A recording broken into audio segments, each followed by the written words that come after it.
Today we will make chicken with vegetables and rice. It's very easy to make. In one pot you will make the whole lunch or dinner.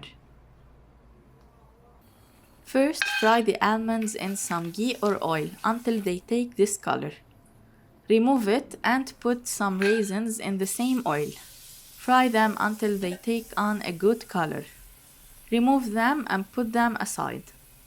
Half a kilogram of chicken breast cut into cubes. I always put some black pepper, olive oil and vinegar on the chicken. Put it on high heat until they take this color.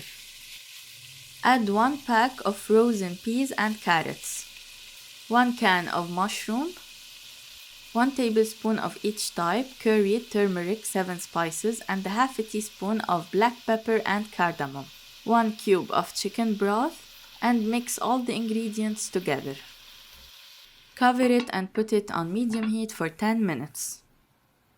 Now remove the lid and add 2 teaspoons of salt. Keep in mind that the broth cube already contains some salt, so don't add any more until you taste the water later. Add 1 tablespoon of tomato paste and 3 cups of rice. I'm using long grain of rice soaked in hot water for 30 minutes, then it's washed and drained. Add 4.5 cups of hot water to the rice.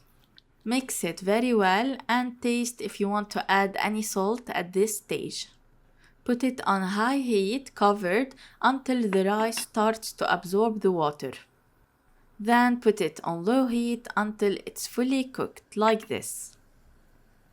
Your meal is ready. It's very easy to make and very delicious.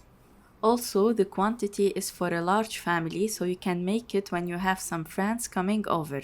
Decorate with the almonds and the raisins. You have to try the raisins this way. They're chewy and very delicious. Yalla, waiting for you to try this recipe and let me know your opinion. صحتين وهنا.